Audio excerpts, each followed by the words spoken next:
The topic to be addressed in this study aims at providing how beneficial sensorial integration could be for children with special educational needs, mainly in the early years of their formal education regarding their social, academic, cognitive and personal development, as is supposed a basic backbone for children development and learning. This document is divided into different parts. Firstly, a brief theoretical background which describes all the areas discovered in this paper, and secondly, a practical proposal based on sensory integration through texture identification that can be executed in schools. Taking this information into account, in our research arose the following research problem that we are going to develop during this study. That is, a little use of sensory integration approaches in education as a methodology of improving the development of children with special educational needs in the early years of primary education, focus on texture identification. We have realized that there is a little use of sensory integration in the approaches of primary education. We think it could be used as a methodology for helping the students in their development and their learning, especially for those students with special educational needs, focusing on the texture identification. It has been proved that sensory integrative difference may affect how people use their time, relate to others, and interact with the physical and social world across their lifespan. On the other hand, children with special educational needs, no matter which dysfunction or alternation related to sensory aspects they could have, might not feel the necessity of exploring their settings. That explains why this exploration must be facilitated for them by putting into practice different activities that foster it. Given the previous information, our research project aims at proving how beneficial sensorial integration would be for children with special educational needs, regarding their social, academic, cognitive, and personal development in comparison with students of the same age and no difficulties. And its approach is descriptive since it's based on narrative theoretical background. Data has been collected by developing a filework based on direct observation along with data collection. Its purpose is the practical application of the knowledge to real context through an experimental method.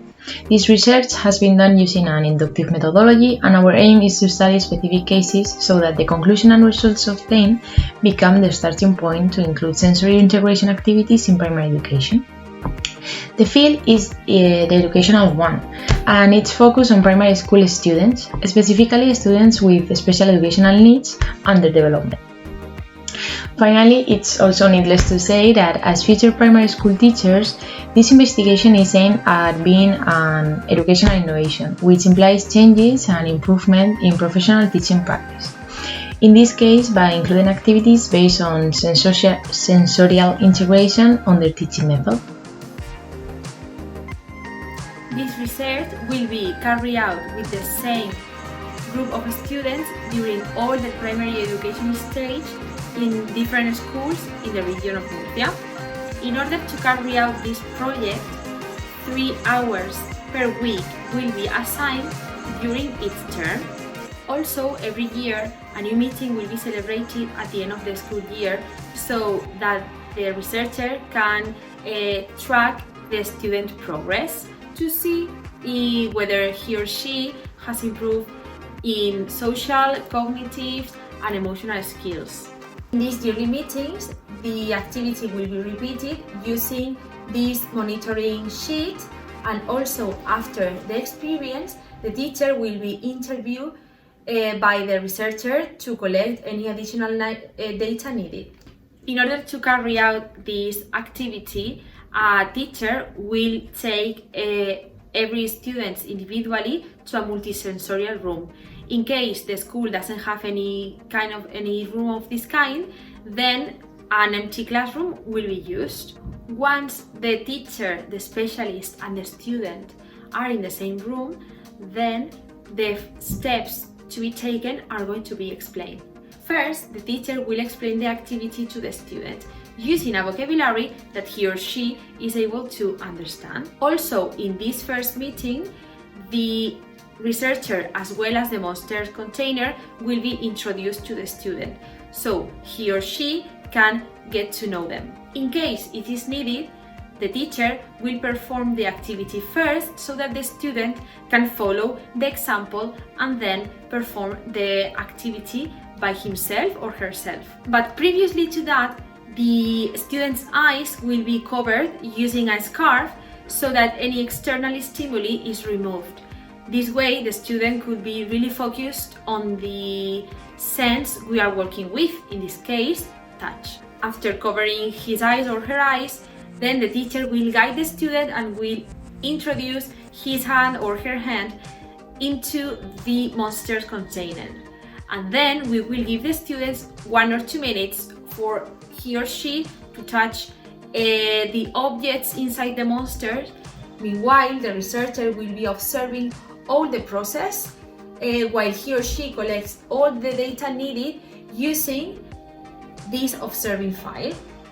Finally, if we encounter any kind of difficulty, then this set of questions will be made to the students by either the teacher or the researcher. It depends on the situation.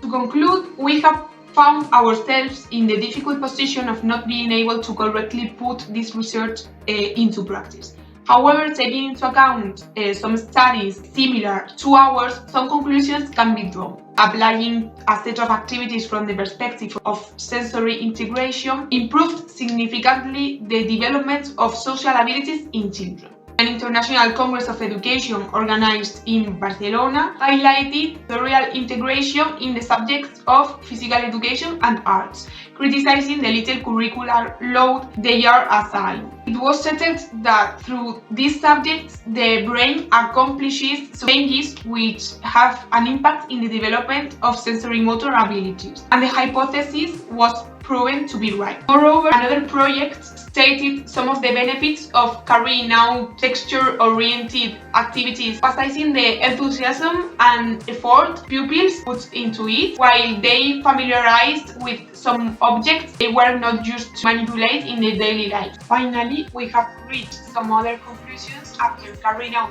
this activity with our own classmates that are fully explained in our written